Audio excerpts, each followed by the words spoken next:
Hello everyone. Welcome to For Nurses Preparation YouTube channel. I'm Neeraj Kumar Kathal.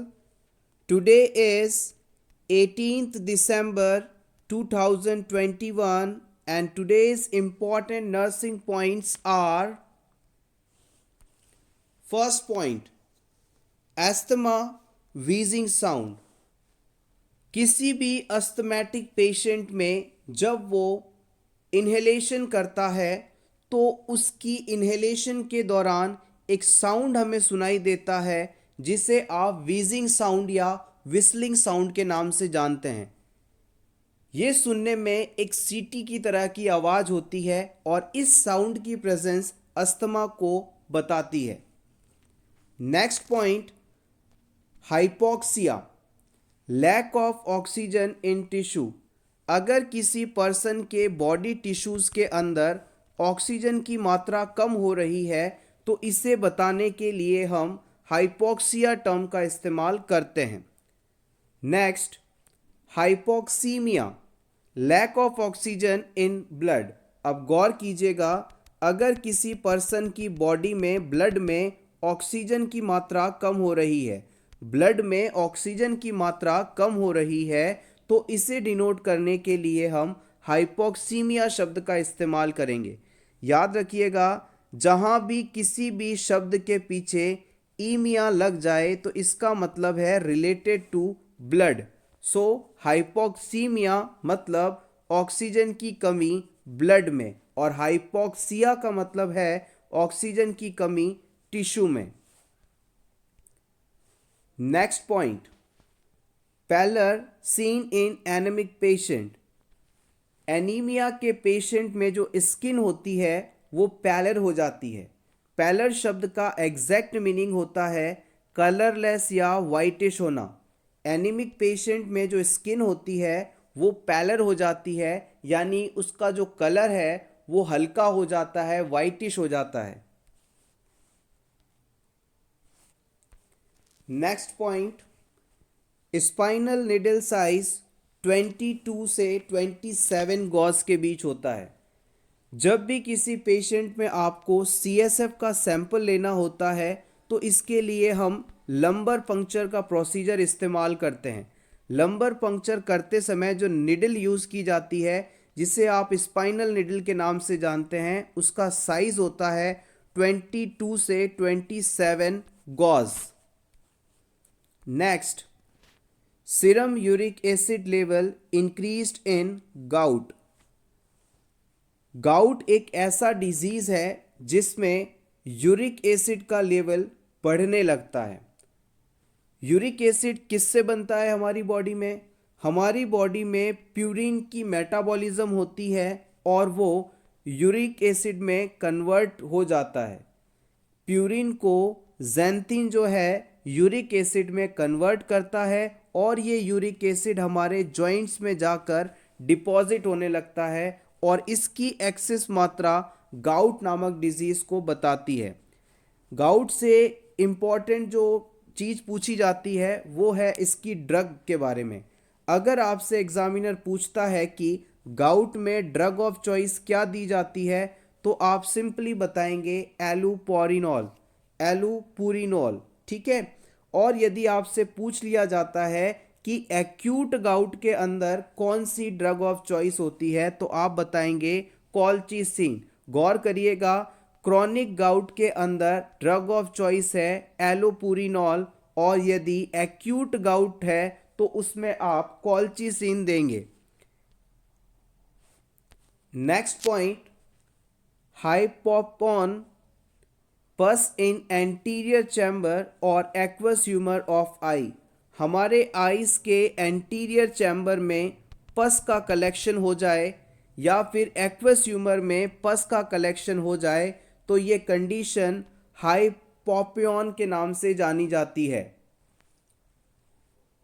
Night blindness also known as nyctalopia. Nyctalopia, night blindness जो कि vitamin A की कमी के कारण होने वाला डिजीज़ है, इसे आप नाइस्टेलोपिया के नाम से जानते हैं। Normal haemoglobin level in pregnancy. World health organisation या WHO के अनुसार प्रेगनेंसी में हीमोग्लोबिन का नॉर्मल लेवल क्या होता है? याद रखिएगा 11 ग्राम पर DL। 11 gram per DL is the normal HB level you will find in pregnancy. Next point, vitamin B9, also known as folic acid, its function in maturation of RBC. Vitamin B9, iron और vitamin B12 जिसे आप cyanocobalamin के नाम से जानते हैं, ये तीनों मिलकर रेड ब्लड कार्पसल्स या आरबीसी को मैच्योर करवाते हैं। एनीमिया के पेशेंट में इन तीनों को एज अ ट्रीटमेंट भी दिया जाता है। और याद रखिएगा, यदि आपसे पूछा जाए कि आरबीसी को मैच्योर होने में कितना समय लगता है तो आप बताएंगे टोटल 7 दिनों में आरबीसी मैच्योर हो जाती है। National filarial control programme 1955। National filaria control programme जो है 1955 में आया था। Universal immunisation programme 1985। Universal immunisation programme 1985 में आया था। Unacceptable behaviour converted into acceptable behavior. This defense mechanism is called sublimation. यहाँ पर हम एक एग्जाम्पल के थ्रू इसको समझेंगे, इस डिफेंस मैकेनिज्म को समझेंगे। मान लीजिए एक कोई ऐसा पर्सन है जो कि मारपीट करता रहता है, बहुत ही गुस्से वाला है, हर किसी से लड़ता झगड़ता रहता है, तो सोसाइटी में इसके इस बिहेवियर को एक्सेप्ट नहीं किया जाता, यानी ये अनएक्सेप्टेबल बिहेवियर है। अब ये पर्सन क्या करता है, इस अनएक्सेप्टेबल बिहेवियर को एक्सेप्टेबल बिहेवियर में कन्वर्ट करने के लिए सब्लिमेशन नाम की डिफेंस मैकेनिज्म को इस्तेमाल करता है। कौन सी डिफेंस मैकेनिज्म इस्तेमाल करता है? सब्लिमेशन। सब्लिमेशन डिफेंस मैकेनिज्म का इस्तेमाल करते हुए ये पर्सन खुद को बॉक्सर बना देता है, बॉक्सर बना देता है। अब ये पर्सन क्या करता है, जो बॉक्सिंग रिंग है वहां जाकर अपना सारा गुस्सा निकालता है और सोसाइटी इसके इस बिहेवियर को एक्सेप्ट कर लेती है। तो सिंपली याद रखिएगा, अनएक्सेप्टेबल बिहेवियर को एक्सेप्टेबल बिहेवियर में कन्वर्ट करना सब्लिमेशन डिफेंस मैकेनिज्म कहलाता है। HIV Human Immune Virus is a RNA retrovirus. HIV जो है RNA retrovirus है। Next, rashes of chickenpox first appears on trunk. Chicken-pox disease में जो रैशेस बनते हैं, चकत्ते बनते हैं, वो पेशेंट के ट्रंक पर सबसे पहले देखे जाते हैं। पेशेंट का जो धड़ वाला हिस्सा है, चेस्ट के आसपास का हिस्सा है, इस जगह पर सबसे पहले जो स्किन रैशेस हैं वो देखे जाते हैं। Most frequently fractured carpal bone is scaphoid. हमारे हाथों में पाई जाने वाली जो कार्पल बोन्स हैं उनमें सबसे ज़्यादा फ्रैक्चर स्कैपॉइड बोन होती है। कार्पल बोन का टाइप स्कैपॉइड बोन है और ये सबसे ज़्यादा फ्रैक्चर होने वाली कार्पल बोन मानी जाती है। Emergency surgery must be performed immediately. जब भी आप सुने कि एमरजेंसी सर्जरी करनी है तो ऐसी सर्जरीज को इमीडिएटली विदाउट डिले परफॉर्म किया जाता है, तुरंत करने वाली सर्जरीज कहलाती हैं। इसके अलावा सेकंड सर्जरी आती है urgent surgery, must be performed with in 24 to 48 hours. Urgent surgery जो है इसे हम 24 से 48 घंटे में परफॉर्म कर सकते हैं। एमरजेंसी सर्जरी में तो आपको तुरंत सर्जरी करनी होती है, अर्जेंट सर्जरी में आप पेशेंट को 24 से 48 आवर्स का समय दे सकते हैं। इस समय के दौरान आपको इसे परफॉर्म करना होता है। Chikungunya, small joint severe pain for long time. Chikungunya disease से सफरिंग पेशेंट में बॉडी के स्मॉल जॉइंट्स में लंबे समय तक सीवियर पेन प्रेजेंट रहता है।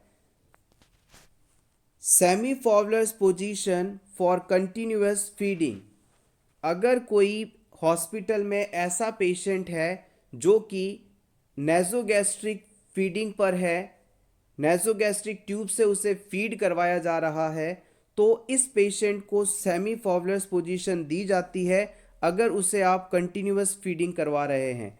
कंटिन्यूअस फीडिंग का वह टाइप है जिसमें एक बहुत ही छोटी मात्रा में जो फीडिंग का अमाउंट है उसे लंबे समय तक दिया जाता है। मान लीजिए ये पर्सन पेशेंट का फूड है, इस फूड को बिल्कुल थोड़ा थोड़ा कर कर लंबे समय में देना, ये कंटिन्यूअस फीडिंग कहलाता है। और कंटिन्यूअस फीडिंग देते समय हम इस पेशेंट को सेमी फॉवलर्स पोजीशन देते हैं। सेमी फॉवलर पोजीशन देने का कारण यह है कि पेशेंट को लंबे समय तक फीडिंग चलनी है तो उसके कंफर्ट का भी हमें ख्याल रखना होगा। अगर नॉर्मली जब नेज़ोगैस्ट्रिक ट्यूब से फीडिंग दी जाती है तो हम कोशिश करते हैं कि हाई फॉवलर्स पोजीशन मेंटेन की जाए, लेकिन हो सकता है पेशेंट पैरालाइज्ड हो, अनकॉन्शियस हो, या फिर इतना इफेक्टिवली वो अपनी बॉडी को होल्ड नहीं कर पाता, लंबे समय तक एक पोजीशन में नहीं रह पाता, तो हम उसके कंफर्ट का ख्याल रखते हुए सेमी फॉवलर पोजीशन को कंटिन्यूअस फीडिंग के लिए प्रेफर करते हैं, बेस्ट मानते हैं। Next point, virulence, killing power of disease agent. किसी भी डिजीज को कॉज करने वाले एजेंट कितना घातक है, कितनी जान ले सकता है, इसको हम विरुलेंस के नाम से जानते हैं। विरुलेंस का मतलब है कोई माइक्रो ऑर्गेनिज्म या किसी डिजीज का एजेंट कितने लोगों की जान ले सकता है, इसकी जो रेट है उसे अपन विरुलेंस के नाम से जानते हैं।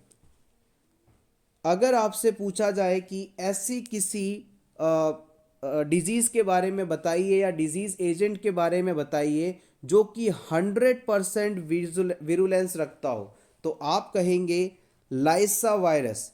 लाइसा वायरस का विरुलेंस जो है 100% है, यानी कि अगर कोई पर्सन इससे संपर्क में आ जाए तो कंफर्म उसकी डेथ होना निश्चित है, because it have 100% virulence. Lyssa virus जो है आपके रेबीज डिजीज का पॉजिटिव ऑर्गेनिज्म है। विरुलेंस को अपन केस फैटिलिटी रेट्स के द्वारा डिनोट करते हैं। Virulence is indicated by the case fatality rate. याद रखिएगा, इंपॉर्टेंट है। विरुलेंस का मतलब है किसी भी डिजीज के एजेंट कितना घातक है, कितनी जान लेता है, इसको बताने की एक मात्रा है और इसे हम केस फैटिलिटी रेट द्वारा रिप्रेजेंट करते हैं। Next point, respiratory centre located into medulla oblongata. हमारे बॉडी में रेस्पिरेशन को कंट्रोल करने वाला सेंटर मेडुला ऑब्लोंगेटा में पाया जाता है। Pulmonary artery pressure 8 to 25 mm of Hg। Normal pulmonary artery pressure 8 से 25 mm of Hg होता है। Most reliable pulse of body is apical pulse. हमारी बॉडी की सबसे भरोसेमंद, एक्यूरेट, बेहतर पल्स साइट कौन सी है, तो आप कहेंगे एपिकल पल्स। एपिकल पल्स का असेसमेंट हम स्टेथोस्कोप की मदद से करते हैं। और ये एपिकल पल्स आप कहाँ से असेस कर सकते हैं, तो याद रखिएगा, अगर आपसे पूछा जाए कि अडल्ट पर्सन के अंदर एपिकल पल्स लेने की साइट क्या है, तो आप बताएंगे left mid clavicular line at 5th intercostal space. Adult में एपिकल पल्स लेने के लिए हम left mid clavicular line 5th intercostal space पर स्टेथोस्कोप रखकर असेस कर सकते हैं। वहीं यदि आपसे पूछा जाए कि प्रेग्नेंट वुमेन और चिल्ड्रन में एपिकल पल्स किस जगह से ली जा सकती है? तो आप बताएंगे left mid clavicular line at fourth intercostal space. याद रखिएगा, अडल्ट में फिफ्थ इंटरकोस्टल स्पेस है और चिल्ड्रन और प्रेग्नेंट वुमेन में फोर्थ इंटरकोस्टल स्पेस है। इस क्वेश्चन को प्रीवियस एग्जाम में पूछा भी गया है। Apical pulse point of maximum intensity, याद रखिएगा, पॉइंट ऑफ मैक्सिमम इंटेंसिटी के नाम से भी एपिकल पल्स को जाना जाता है। नेक्स्ट पॉइंट, शॉटकिंस ब्लूमबर्ग साइन या फिर ब्लूमबर्ग साइन या फिर आप कह सकते हैं रिबाउंड टेंडरनेस। क्या है ये? It is a clinical sign present in peritonitis. अगर किसी पर्सन की पेरिटोनियम लेयर में इन्फ्लेमेशन हो गया है यानी पेरिटोनाइटिस हो गई है तो उसमें ये साइन देखने को मिलता है। अब ये साइन एग्जैक्टली है क्या, इसे भी जान लेते हैं। Pain upon removal of pressure rather than application of pressure to the abdomen. किसी भी पेशेंट ने आपसे आकर कहा कि उसे एब्डोमिनल पेन हो रहा है, तो एब्डोमिन पेन वाली साइट पर आप जैसे ही पाल्पेशन के लिए प्रेशर अप्लाई करते हैं तो प्रेशर अप्लाई करने पर पेशेंट को पेन नहीं होता, लेकिन जैसे ही आप प्रेशर रिलीज करते हैं, अपना हाथ हटाते हैं, तुरंत पेशेंट को पेन होता है। इसे ही हम रीबाउंड टेंडरनेस या ब्लूमबर्ग साइन के नाम से जानते हैं। असेसमेंट के दौरान प्रेशर रिलीज करते समय पेशेंट को पेन होना ब्लूमबर्ग साइन या रिबाउंड टेंडरनेस के नाम से जाना जाता है। Patient have right to refuse treatment. हर पेशेंट को ये अधिकार है कि वह अपना ट्रीटमेंट लेने से मना कर सके। कोई पेशेंट हॉस्पिटल में है, उसके रिलेटिव्स उसे लेकर आए, लेकिन पेशेंट कह देता है कि मुझे ट्रीटमेंट नहीं लेना है, तो आप कभी भी ज़बरदस्ती उसका इलाज नहीं करेंगे, because patient is having right to refuse the treatment. Next point, euthanasia is a practice of intentionally ending life to relieve pain and suffering, also called mercy killing. Euthanasia को आप मर्सी किलिंग के नाम से भी जानते हैं। अगर कोई पर्सन या पेशेंट किसी टर्मिनल इलनेस से सफ़र है और वो बहुत ज़्यादा पेन या तकलीफ़ में है, तो वो कहता है मुझे इच्छा मृत्यु दे दीजिए, मुझे स्वेच्छा से मौत चाहिए क्योंकि मैं इस दर्द को बर्दाश्त नहीं कर सकता, तो ये यूथनेशिया कहलाता है। यूथनेशिया का मतलब है इच्छा मृत्यु। VAPP, vaccine associated paralytic polio due to Sabin OPV। अगर किसी बच्चे को आपने ओरल पोलियो वैक्सीन दिया, सेबीन दिया और उसमें पैरालिसिस हो गया, पोलियो हो गया, तो इसे आप वैक्सीन एसोसिएटेड पैरालाइटिक पोलियो कहेंगे। वैक्सीन देने के बाद पोलियो हो जाना वैक्सीन एसोसिएटेड पैरालाइटिक पोलियो कहलाएगा। Measles can cause toxic shock syndrome. Important है, प्रीवियस एग्जाम में पूछा भी गया है कि टॉक्सिक शॉक सिंड्रोम किस में देखा जाता है, तो आप बताएंगे मीजल्स डिजीज़ में। मीजल्स में आपसे कॉप्लिक स्पोर्ट्स के बारे में भी काफ़ी पूछा जाता है, याद रखिएगा। टिनिटस, टिनिटस शब्द का मतलब है रिंगिंग इन द ईयर्स, कानों में घंटी की आवाज़ सुनाई देना टिनिटस कहलाता है। यूपनिया, यूपनिया means normal respiration. If patient have abdominal cramps during the colostomy irrigation, clamp the catheter for few minutes until cramps resolves, then start irrigation again. आपके पास कोई ऐसा पेशेंट है जिसमें कोलोस्टोमी की गई है। अब इस कोलोस्टोमी की क्लियरिंग हमें करनी होती है, इसकी देख रेख करनी होती है, इसे साफ़ करना होता है। कोलोस्टोमी की साफ़ सफाई का प्रोसेस कोलोस्टोमी इरिगेशन कहलाता है। इस प्रोसीजर में हम क्या करते हैं, पेशेंट के कोलोस्टोमी के अंदर कैथेटर को इंसर्ट करके वाटर से इरिगेट करते हैं, इसे साफ करते हैं। अब मान लीजिए आप किसी पेशेंट में कैथेटर इंसर्ट करके कोलोस्टोमी को क्लीन कर रहे हैं और अचानक पेशेंट आपसे कहता है कि मुझे क्रैम्पिंग हो रही है, मरोड़े उठ रहे हैं, दर्द हो रहा है, डिस्कम्फर्ट हो रहा है, तो इस सिचुएशन में आप क्या करेंगे? क्या इस प्रोसेस को रोक देंगे? गौर कीजिएगा, इस क्वेश्चन को प्रीवियसली पूछा भी गया है। अगर कोलोस्टोमी इरिगेशन के दौरान क्रैम्पिंग होती है तो आप कुछ समय के लिए प्रोसेस को रोकेंगे, यानी जो कैथेटर है उसे क्लैंप कर देंगे और वेट करेंगे कि पेशेंट में ये जो सिम्टम्स हैं, ये डिस्कम्फर्ट है, वो सबसाइड हो जाए, ठीक हो जाए। जैसे ही पेशेंट आपसे कहता है अब मुझे ठीक लग रहा है, क्रैम्पिंग नहीं हो रही है, अब आप इरिगेशन का प्रोसेस वापस शुरू कर देंगे। तो याद रखिएगा, कोलोस्टोमी इरिगेशन के दौरान क्रैम्प्स आने पर प्रोसेस को होल्ड करना है और फिर जैसे ही क्रैम्प्स सबसाइड हो उसे वापस शुरू कर देना है। Colostomy irrigation container height from stoma 12 to 18 inches. इस चीज़ पर गौर कीजिएगा, ये पेशेंट है, इसमें कोलोस्टोमी बनी हुई है और ये कोलोस्टोमी इरिगेशन का कंटेनर है। तो कोलोस्टोमी स्टोमा से ये जो कंटेनर है जिसमें कोलोस्टोमी सॉल्यूशन है, इसकी हाइट कितनी होनी चाहिए? तो याद रखिएगा 12 to 18 इंचेस इसकी हाइट होनी चाहिए, इससे ज़्यादा नहीं, अदरवाइज पेशेंट को डिस्कम्फर्ट हो सकता है। Peyer's patch present in ilium.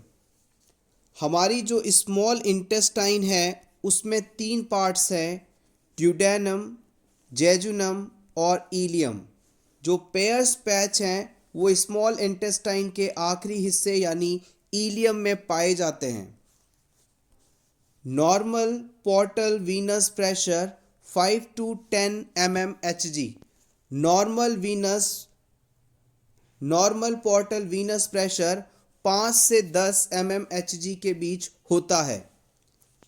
अब हम यहाँ पर 2 इम्पॉर्टेंट हार्मोन्स की बात करेंगे जो कि कैल्शियम के रेगुलेशन से संबंधित है। हमारी बॉडी में जो कैल्शियम है वो बहुत ही इम्पॉर्टेंट है। कैल्शियम की नॉर्मल जो रेंज है वो 8.5 से 10.5 के बीच होती है। 8.5 से यदि कम हो जाए कैल्शियम का लेवल तो ये कंडीशन हाइपोकैल्सीमिया, और 10.5 से अधिक कैल्शियम का लेवल होना हाइपरकैल्सीमिया कहलाता है। हाइपोकैल्सीमिया होने पर पेशेंट की बॉडी में एबनॉर्मल क्रैम्प्स आने लगते हैं, कॉन्ट्रैक्शंस होने लगते हैं, जिसे हम टिटेनी के नाम से जानते हैं। चॉस्टुक साइन और ट्रोसेसु साइन यहाँ पर इम्पॉर्टेंट है। याद रखिएगा, जब भी हमारी बॉडी के अंदर, ब्लड के अंदर कैल्शियम की कमी होने लगती है तो पैराथॉर्मोन नामक हार्मोन आता है और ये ब्लड में कैल्शियम के लेवल को बढ़ा देता है। और जैसे ही हमारे बॉडी में ब्लड में कैल्शियम की मात्रा अधिक होने लगती है तो कैल्सीटोनिन आता है और ब्लड से कैल्शियम ले जाकर बोन्स को स्टोरेज के लिए दे देता है, जिससे कि ब्लड में जो कैल्शियम की मात्रा है वो डिक्रीज हो जाती है। तो याद रखिएगा, पैराथॉर्मोन जो है ब्लड में कैल्शियम का लेवल बढ़ाता है और कैल्सीटोनिन जो है ब्लड में कैल्शियम की मात्रा को घटा देता है। In ECG QRS complex due to ventricular depolarization। Heart के कॉन्ट्रैक्शन को समझने के लिए हम ECG का इस्तेमाल करते हैं, इलेक्ट्रोकार्डियोग्राफी का इस्तेमाल करते हैं। ECG स्ट्रिप पर आपको इस प्रकार से वेव्स देखने को मिलती हैं। इसमें जो QRS कॉम्प्लेक्स है, इसका निर्माण वेंट्रिकुलर डीपोलराइजेशन से होता है। याद रखिएगा, हमारे हार्ट में जो अपर 2 चैम्बर्स हैं उन्हें एट्रिया कहते हैं और जो नीचे वाले 2 चैम्बर्स हैं उन्हें वेंट्रिकल्स कहते हैं। जब ये वेंट्रिकल्स जो हैं कॉन्ट्रैक्ट होते हैं तो इसे आप वेंट्रिकुलर डीपोलराइजेशन के नाम से जानते हैं। वेंट्रिकल्स का कॉन्ट्रैक्ट होना वेंट्रिकुलर डीपोलराइजेशन कहलाता है। और जैसे ही हार्ट में वेंट्रिकल्स कॉन्ट्रैक्ट होते हैं, ईसीजी स्ट्रिप पर ये आपको QRX कॉम्प्लेक्स देखने को मिलता है। और यदि आपसे पूछ लिया जाए कि पी वेव कैसे बनती है, तो आप बताएंगे एट्रियस के कॉन्ट्रैक्शन के कारण, यानी एट्रियल डीपोलराइजेशन के कारण ईसीजी की पी वेव का निर्माण होता है। ये आपके सामने नॉर्मल ईसीजी है। Next point, father of modern gynaecology. Father of modern gynaecology के नाम से हम जेम्स मैरियन सिम्स को जानते हैं। James Marion Sims. James Marion Sims important है, पूछा जा सकता है। Next, packed cells. Packed cells को हम इंटर कैलरी सेल्स के नाम से भी जानते हैं। Non ciliated epithelial cells present in fallopian tube 10% of total cells. देखिए, हम सभी जानते हैं कि यूट्रस को ओवरी से जो ट्यूबुलर स्ट्रक्चर कनेक्ट करती है उसे हम फैलोपियन ट्यूब कहते हैं, और इसकी लंबाई लगभग 10 सेंटीमीटर होती है। इस फैलोपियन ट्यूब में आपको सीलिएटेड एपिथेलियल सेल्स पाई जाती हैं, जो कि स्पर्म और ओवम की मूवमेंट करवाने में हेल्पफुल होती है। फैलोपियन ट्यूब में सीलिएटेड एपिथेलियल सेल्स पाई जाती हैं, जो कि स्पर्म को ओवम तक और फर्टिलाइज्ड ओवम को यूट्रस तक लेकर आने में हेल्पफुल होती है।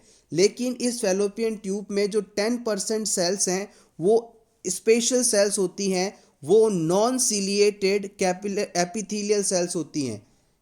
फैलोपियन ट्यूब में 10% cells non ciliated epithelial cells होती हैं, जिन्हें हम पैक्ड सेल्स के नाम से जानते हैं या फिर इंटर कैलरी सेल्स के नाम से जानते हैं। Breast composed of glandular fatty tissue. जो ब्रेस्ट है उसका निर्माण ग्लैंड्यूलर और फैटी टिश्यूज से मिलकर बना होता है। Next term, pulsus paradoxus. Pulsus paradoxus. Normally systolic BP falls during inspiration. If fall more than 10 mm of Hg called pulsus paradoxis. Pulsus paradoxus ऐसी कंडीशन है जिसमें इंस्पायरेशन के दौरान यदि सिस्टोलिक बीपी या बीपी 10 mm ऑफ Hg से ज़्यादा कम हो जाए। सिंपली समझते हैं, एक बार फिर से देखिए। जब भी एक नॉर्मल पर्सन इंस्पायरेशन करता है, सांस लेता है, इन करता है, तो उस समय इस पर्सन का जो सिस्टोलिक बीपी है, अपर बीपी है, वो कुछ कम हो जाता है। लेकिन अगर इंस्पायरेशन के समय, सांस अंदर लेते समय ये कमी जो है सिस्टोलिक बीपी की, ये 10 mm ऑफ Hg से ज़्यादा हो जाए, तो ये कंडीशन पल्सस पैराडॉक्सिस कहलाता है। Empty bladder before paracentesis to prevent bladder rupture. Paracentesis used to treat ascites. Ascites का मतलब है कि किसी पेशेंट के बॉडी में प्लाज्मा प्रोटीन स्पेशली एल्ब्यूमिन की कमी हो जाना। किसी भी क्लाइंट की बॉडी में यदि एल्ब्यूमिन प्लाज्मा प्रोटीन की कमी होती है तो इसमें ऑनकोटिक प्रेशर जो है डिसबैलेंस हो जाता है, और ऑनकोटिक प्रेशर डिसबैलेंस होने के कारण पर्सन के जो एब्डोमिनल कैविटी है उसमें एक्सेसिव अमाउंट में वाटर का रिटेंशन होने लगता है। इससे हम सिंपल भाषा में यदि बोलें तो आप कहेंगे पेशेंट के पेट में पानी भर गया है, उसका पेट काफ़ी फूला हुआ नज़र आएगा। इस सिचुएशन के ट्रीटमेंट में हम क्या करते हैं, पेशेंट के एब्डोमेन में एक निडल डालकर जो एक्स्ट्रा फ्लूइड है उसे थोड़ा थोड़ा करके बाहर निकालते हैं, और यही प्रोसेस पैरासेंटेसिस कहलाता है। यहाँ पर बताया गया है कि जब भी आप ये पैरासेंटेसिस प्रोसीजर करवाएं, उससे पहले पेशेंट का ब्लैडर जो है उसे एम्प्टी करें, अदरवाइज ब्लैडर रप्चर हो सकता है। पेशेंट में पैरासेंटेसिस प्रोसीजर करने जा रहे हैं आप, तो उसे पहले यूरिन पास करने के लिए कहें, ब्लैडर खाली करने के लिए कहें। अदरवाइज जो निडल है वो पेशेंट के ब्लैडर में जाकर परफोरेशन कर सकती है, उसमें छेद कर सकती है, जिससे कॉम्प्लिकेशंस हो सकते हैं। Stroke also known as cerebrovascular accident. Stroke को हम सेरिब्रोवैस्कुलर एक्सीडेंट के नाम से जानते हैं। सिंपली अगर आप इसे बोलें तो कई बार लकवे के नाम से भी जानते हैं। If residual feed is 100 ml और मोर, होल्ड द नेक्स्ट फीड। किसी पेशेंट को आप नेजोगैस्ट्रिक ट्यूब से फीडिंग दे रहे हैं। फीडिंग देने से पहले आप एस्पायरेट करते हैं गैस्ट्रिक कंटेंट को, और अगर ये रिमेनिंग या रेजिडुअल या एस्पायरेटेड कंटेंट 100 ml या इससे ज़्यादा है तो आप पेशेंट को जो अगली फीड देने वाले हैं उसे नहीं देंगे, क्योंकि इस पेशेंट में प्रीवियस फीड का डाइजेशन नहीं हुआ है और एक्सेसिव फीड देने पर पेशेंट को और ज़्यादा प्रॉब्लम्स हो सकती है। Chikungunya belongs to Togaviridae family. याद रखिएगा, चिकनगुनिया जो डिजीज़ है वो टोगाविरिडी फैमिली से बिलोंग करने वाले ऑर्गेनिज्म द्वारा होता है। Chikungunya belongs to Togaviridae family. Salivary gland, total 3 pairs. Exocrine gland produces saliva. हमारी जो सलाइवरी ग्लैंड हैं वो सलाइवा का सिक्रीशन करती हैं और इस सलाइवा में टाइलिन नाम का एंजाइम पाया जाता है। कुल नंबर ऑफ सलाइवरी ग्लैंड्स की बात की जाए तो 3 पेयर्स। सलाइवरी ग्लैंड्स जो हैं एक्सोक्राइन ग्लैंड की तरह काम करती हैं, यानी ये अपने सिक्रीशंस को डायरेक्टली टारगेट साइट तक डक्ट के थ्रू पहुंचाती हैं। इसके ऑपोजिट जो एंडोक्राइन ग्लैंड्स होती हैं वो अपना सिक्रीशन डायरेक्टली ब्लड में पोर कर देती हैं। इनमें किसी भी प्रकार की डक्ट नहीं पाई जाती, ये डक्ट लेस होती हैं। पैरोटाइटिस, पैरोटिड जो है ये एक सलाइवरी ग्लैंड का टाइप है और यदि इसमें इन्फ्लामेशन आ जाए तो ये कंडीशन पैरोटाइटिस कहलाती है। जनरली मम्प्स डिजीज़ में आपको ऐसा देखने को मिलेगा। मम्प्स डिजीज़ में पर्सन की जो पैरोटिड ग्लैंड है वो अफेक्ट होती है, उसमें स्वेलिंग आ जाती है और ये कंडीशन पैरोटाइटिस कहलाती है। Vitamin A deficiency causes night blindness and xerophthalmia. Vitamin A की कमी के कारण नाइट ब्लाइंडनेस और ज़ीरोफ्थैल्मिया हो सकता है। विटामिन ए को हम रेटिनॉल के नाम से जानते हैं। नेशनल इम्यूनाइजेशन प्रोग्राम में total 17 lakh international unit vitamin A की डोज दी जाती है। Spinal anaesthesia and lumbar puncture site. Previous exam में इसे कई बार पूछा गया है। स्पाइनल एनेस्थीसिया देते समय या लंबर पंक्चर द्वारा CSF का कलेक्शन करते समय जो निडल है उसे आप किस साइट पर इंसर्ट करेंगे, तो याद रखिएगा अगर ये प्रोसीजर आप अडल्ट के अंदर कर रहे हैं तो साइट होगी L3L4, साइट होगी L3L4, और यदि आप चाइल्ड में ये परफॉर्म कर रहे हैं तो साइट होगी L4L5 के बीच।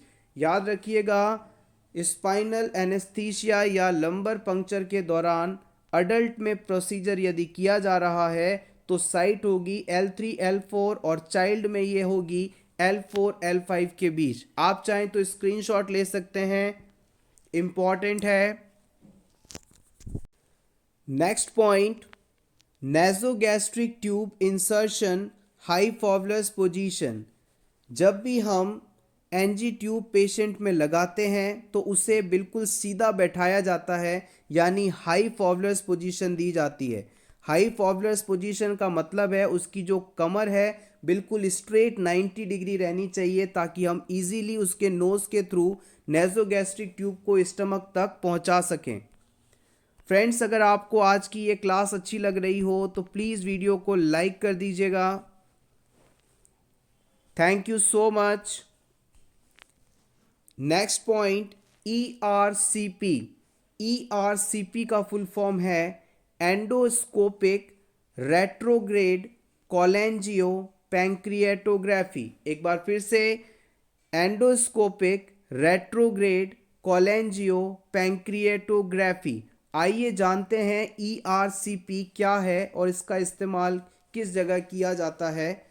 टू ट्रीट और डायग्नोज प्रॉब्लम्स ऑफ बिलियरी और पैंक्रियाटिक डक्टल सिस्टम। अगर किसी पेशेंट में बिलियरी या पैंक्रियाटिक डक्टल सिस्टम से रिलेटेड कोई प्रॉब्लम है, उसे ट्रीट करना है या उसको डायग्नोज करना है, तो इस ERCP प्रोसीजर का इस्तेमाल किया जाता है। याद रखिएगा, इस ERCP प्रोसीजर में दो टेक्निक्स को एक साथ इस्तेमाल करते हैं, जिसमें है सबसे पहला एंडोस्कोपी और दूसरा है फ्लूरोस्कोपी। ERCP procedure is a mixture of two techniques, that is endoscopy and fluoroscopy. It is used to diagnose and treat the conditions related with the biliary and pancreatic ductal system. Portal hypertension may cause bleeding esophageal varices. याद रखिएगा, जब भी किसी patient में portal hypertension जैसी condition होती है, तो इस पर्सन में जो लोअर ईसोफेजस वाला हिस्सा है, इस जगह पर ब्लीडिंग देखी जाती है। पोर्टल हाइपरटेंशन होने पर जो ईसोफेगस का डिस्टल पोर्शन है, दूर वाला हिस्सा है, उस जगह पर ब्लीडिंग देखी जाती है और इसे ही हम ब्लीडिंग ईसोफेजियल वेरिसिस के नाम से जानते हैं। Next point, umbrella program. Umbrella program को हम NRHM या नेशनल रूरल हेल्थ मिशन के नाम से भी जानते हैं और ये वर्ष 2005 में लॉन्च किया गया था। Cardiac overload crackle sound. जब भी किसी पर्सन में फ्लूइड ओवरलोड होता है, तो उस समय क्रैकल साउंड सुनाई देते हैं। क्रैकल साउंड को आप यदि सिंपली समझना चाहें, तो पानी के बुलबुलों के फूटने की जो आवाज़ होती है, उसे आप क्रैकल साउंड मान सकते हैं। Largest cranial nerve is trigeminal. Longest cranial nerve vagus. Smallest cranial nerve trochlear. Take screenshot for your revision. Basic but important. Next point, intussusception. Telescoping of a proximal loop of bowel into distal loop. यहाँ पर telescope शब्द का इस्तेमाल किया गया है। पहले तो ये जान लेते हैं कि टेलीस्कोप होता कैसा है। आपने देखा होगा कि जो दूर के ग्रह हैं, चांद सितारे हैं, इन्हें देखने के लिए साइंटिस्ट एक इक्विपमेंट का इस्तेमाल करते हैं, एक दूरबीन का इस्तेमाल करते हैं। इसे आप टेलीस्कोप के नाम से जानते हैं। ये टेलीस्कोप दिखने में कुछ इस प्रकार की स्ट्रक्चर होती है। इसे आप चाहें तो इसके एक के ऊपर एक फिक्स कर सकते हैं और चाहें तो और आगे तक इसे फैलाकर बड़ा कर सकते हैं। इसी प्रकार से डिजीज़ कंडीशन, जिसे आप इंटुसप्शन के नाम से जानते हैं, इसमें आपकी जो इंटेस्टाइन है वो भी एक के ऊपर एक इस प्रकार से अरेंज हो जाती है। इंटेस्टाइन का एक के ऊपर एक अरेंज होकर टेलीस्कोपिक अपीयरेंस देना इंटुसप्शन के नाम से जाना जाता है। और यदि एग्ज़ाम में आपसे पूछ लिया जाए कि ये इंटुसप्शन जो है मोस्ट कॉमनली कहाँ पर देखा जाता है, तो आप बताएंगे इलियोसिकल जंक्शन पर। इलियोसिकल जंक्शन पर इंटुसप्शन सबसे ज़्यादा देखा जाता है। Next point, locked in syndrome. Locked in syndrome, complete paralysis as a result of brain stem damage. Only the eyes can be moved voluntarily. Locked in syndrome क्या है ये? अगर किसी पर्सन के ब्रेन स्टेम में डैमेज हो जाए, किसी पर्सन का ब्रेन स्टेम डैमेज हो जाए, तो उसके शरीर की उसका पूरा शरीर पैरालाइज्ड हो जाएगा, यानी किसी भी प्रकार की मूवमेंट उसकी बॉडी में नहीं होगी, सिर्फ आइज को छोड़कर। ऐसा पर्सन सिर्फ अपनी आइज को मूव कर सकता है और किसी भी बॉडी पार्ट को मूव नहीं कर सकता। ये कंडीशन लॉक्ड इन सिंड्रोम के नाम से जानी जाती है। Next point, chicken pox measle patient need respiratory isolation. Previous exam में पूछा गया था कि मीजल्स के पेशेंट को किस प्रकार का आइसोलेशन दिया जाता है, तो आप बताएंगे they need respiratory isolation. Chicken pox and measle patients को रेस्पिरेटरी आइसोलेशन दिया जाता है। Oxytocin also known as pitocin और love hormone. Oxytocin made in hypothalamus and stored in posterior pituitary gland. Oxytocin responsible for milk ejection reflex. Oxytocin hormone milk ejection reflex के लिए responsible माना जाता है। Femoral triangle includes. Femoral triangle में 3 चीज़ों को include करते हैं, फीमोरल आर्टरी, फीमोरल नर्व और फीमोरल वेन। नेक्स्ट, वेजाइना की नॉर्मल पीएच 4 to 5 होती है, जो कि हाईली एसिडिक मानी जाती है। वेजाइनल पीएच एसिडिक होती है 4 to 5। यूट्रस की नॉर्मल पोजीशन होती है एंटीवर्टेड एंटी फ्लेक्स्ड। प्रीवियस एग्जाम में कई बार इसे पूछा गया है, what is the normal position of uterus, तो आप बताएंगे एंटीवर्टेड एंटी फ्लेक्स्ड।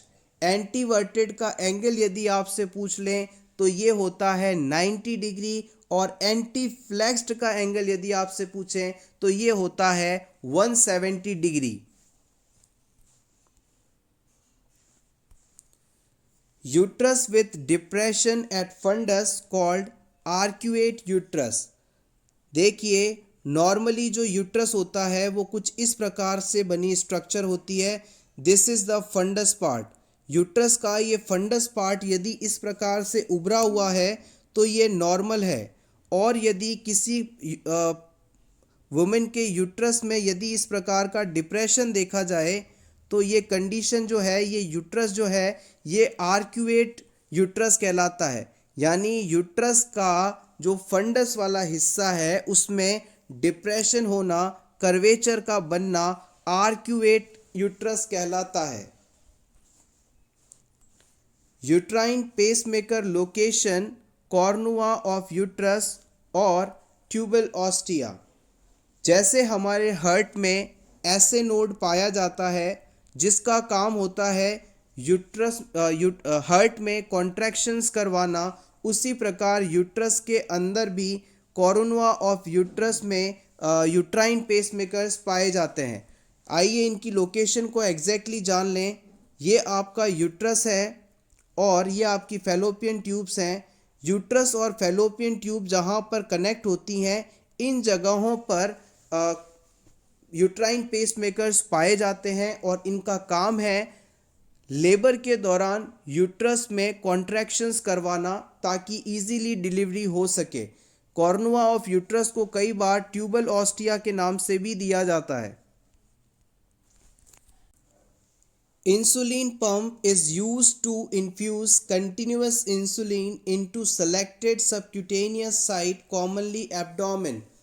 इंसुलिन पंप का क्या उपयोग है, तो याद रखिएगा, इंसुलिन पंप के द्वारा तय मात्रा में तय समय पर मेडिसिन को, इंसुलिन को डिलीवर करवाना, ये इसका उपयोग है।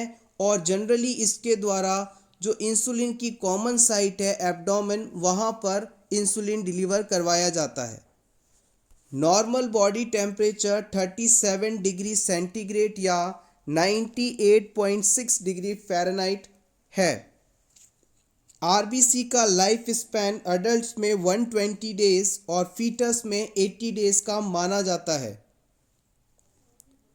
विटामिन B2 को आप राइबोफ्लेविन के नाम से भी जानते हैं। विटामिन B2 को आप राइबोफ्लेविन के नाम से भी जानते हैं। अब बात करते हैं normal weight gain during pregnancy की। प्रेगनेंसी के दौरान कुल 11 से 12 किलो वेट गेन किया जाता है। अगर आप इसे पाउंड में बताएं तो ये अराउंड 24 से 25 पाउंड्स होता है। पाउंड को आप LBS द्वारा लिखते हैं। एग्ज़ाम में आपको सीधा केजी में ना देकर हो सकता है पाउंड में भी पूछ लिया जाए, इसलिए आपको ये दोनों वैल्यूज़ याद रखनी ज़रूरी है। एक पाउंड जो है वो 454 ग्राम्स का होता है। 1 पाउंड इक्वल्स 454 ग्राम्स। और यदि आपसे पूछ लिया जाए 1 kg equals to how many pound, then you will say 1 kg में 2.2 पाउंड्स होते हैं। 1 kg इक्वल्स 2.2 पाउंड्स। प्रेगनेंसी को हम टोटल 3 ट्राइमेस्टर्स में क्लासीफाई कर सकते हैं। फर्स्ट ट्राइमेस्टर में टोटल वेट गेन जो है वो 1 kg होता है। सेकेंड ट्राइमेस्टर में टोटल वेट गेन 5 kg होता है। थर्ड ट्राइमेस्टर में टोटल वेट गेन 5 kg होता है। 1 kg, 5 kg, then again 5 kg। Total weight gain around 11 to 12 kgs। Next point, bone को बोन से कौन कनेक्ट करता है? तो आप बताएंगे लिगामेंट। बोन को बोन से कनेक्ट करने वाली स्ट्रक्चर है लिगामेंट, BLB। नेक्स्ट, बोन को टेंडन से बोन को मसल से कौन कनेक्ट करता है? तो आप बताएंगे टेंडन्स। इसे आप BTM के नाम से भी याद रख सकते हैं। बोन और मसल्स को कनेक्ट करने वाली स्ट्रक्चर है टेंडन्स, और बोन को बोन से कनेक्ट करने वाली स्ट्रक्चर है लिगामेंट्स। इस तरह के क्वेश्चन प्रीवियस एग्जाम में कई बार पूछे गए हैं, अपकमिंग एग्जाम्स में भी पूछे जा सकते हैं। Heat regulating centres in hypothalamus. हमारे बॉडी में टेम्परेचर रेगुलेशन या हीट रेगुलेशन का सेंटर हाइपोथैलेमस में पाया जाता है। It is also called master of master gland. Insulin is given by subcutaneous route. The needle is inserted at the 45 degree angle. जब भी किसी पर्सन में आपको इंसुलिन इंजेक्ट करना है तो इंसुलिन का इंजेक्शन लगाते समय जो बॉडी है उससे जो एंगल होना चाहिए वो अराउंड 45 डिग्री होना चाहिए। डायग्राम में कुछ सही नहीं बना है, लेकिन अराउंड इतना ये एंगल अप्रॉक्सीमेटली 45 डिग्री होता है। इस एंगल को आपको इंसुलिन इंजेक्ट करते समय फॉलो करना है। इसके अलावा यदि आपसे पूछ लिया जाए कि इंट्रावीनस इंजेक्शन लगाते समय एंगल कितना रहना चाहिए तो आप बताएंगे 30 डिग्रीज। और यदि इंट्राडर्मल रूट से आप किसी पर्सन में स्किन टेस्ट कर रहे हैं तो कितना एंगल से निडल इंसर्ट करेंगे तो आप बताएंगे 25 डिग्रीज पर। और इंट्रामस्कुलर जो है वो 90 डिग्री के एंगल से इंसर्ट किया जाता है। इस बार जो एम्स नॉरसेट एग्ज़ाम हुआ था, एम्स नॉरसेट 2021 एग्ज़ाम में इसे पूछा गया था कि इंट्रामस्कुलर इंजेक्शन कितने डिग्री एंगल पर लगाया जाता है। सो गाइस बी अवेयर, कोई भी क्वेश्चन इजी या हार्ड नहीं होता। किसी भी लेवल के एग्ज़ाम में कभी भी कुछ भी पूछा जा सकता है। So be prepare for everything. Insulin injection के लिए एक छोटा सा कंडीशन है। अगर कोई बहुत ही ज़्यादा ओबेस पेशेंट आपके पास आ जाए, बहुत ही ज़्यादा हेल्दी मोटा पेशेंट आपके पास यदि आ जाए, तो उसमें यदि आपको इंसुलिन लगाना होगा तो आप इंसुलिन को 90 डिग्री के एंगल से इंसर्ट करेंगे।